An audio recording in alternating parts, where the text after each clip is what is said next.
John Woo and Chow Yun-fat reunite for the first time since Hard Boiled to bring Inspector Tequila's special brand of two-gun justice to the streets of Hong Kong and video games. But does the artistic vision behind Face Off and The Killer make a successful jump from celluloid to silicon? Then let's go see it.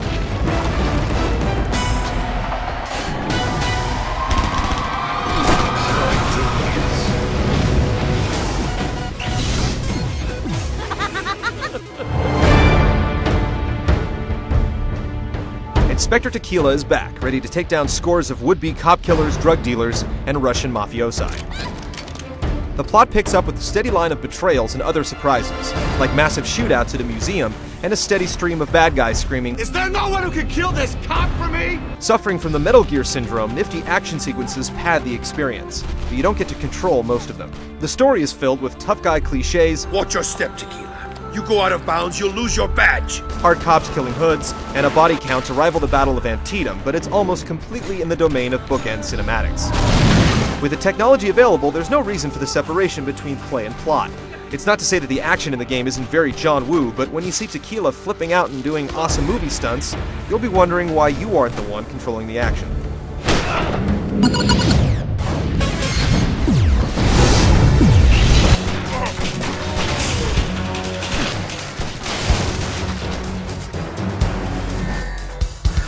Stranglehold is all about shooting people, preferably in the face or crotch area. If you do manage to spend all of your ammo, you can punch a bad guy, which means you'll get their weapon and be back to spreading lead. There's a wide variety of guns to help you communicate.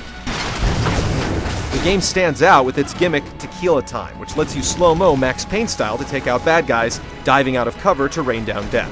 You can enter Tequila Time at will, but the game will also go into it automatically if you dive, ride a cart, or stand on some scenery with a bad guy in view.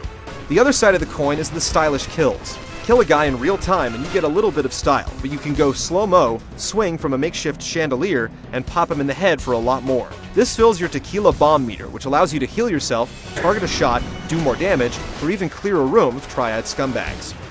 It's really a game of resource management, making sure you have enough slow time left to get enough style so you can heal or conquer. The levels are varied, but the objectives are constant.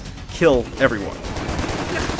Occasionally, you have to destroy 10 of these things or fight a boss who's just an enemy with a lot of health, or take part in a 5-man Mexican standoff, but it's mostly a linear point A to bloodshed trip through maps that start unique, with plenty of places to get stylish shots off, but quickly fall into repetition.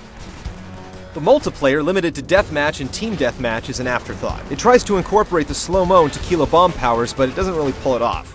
Tequila Time is limited, which is good, but it affects everyone equally, which is bad. Landing the slow-mo aimed shots is near impossible, though rewarding if you do succeed.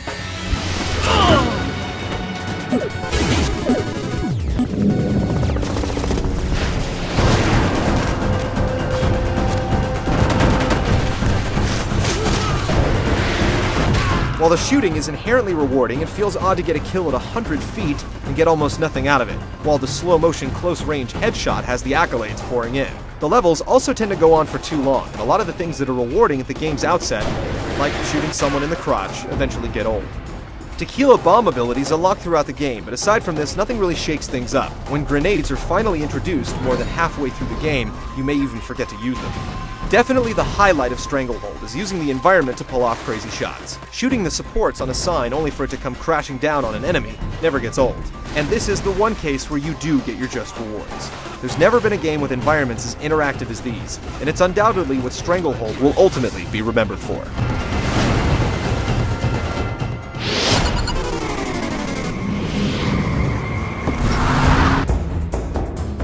The cinematic flair Woo is known for is present, from the camera work and choreography to the gritty characters and dialogue. You brought a cop to our deal? Don't threaten me. Worry about you. The voice acting is great too, with Chow Yun-fat delivering corny tough guy one-liners with earnest aplomb. "I told you not to go in alone." I didn't. Brought my true friends. The environments are detailed and largely interactive, and while time hasn't been overly kind to it, Stranglehold is no eyesore. Considering how deformable the environments are, we can cut some slack on the suspect character models. Stranglehold is trying to hijack a 2-hour action movie and stretch it out into a 7-hour game.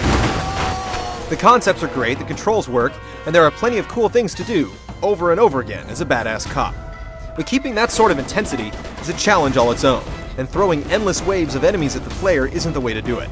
These issues, coupled with a short length and mediocre multiplayer, loosens Stranglehold's grasp on buy, but it still chokes the crap out of Rent.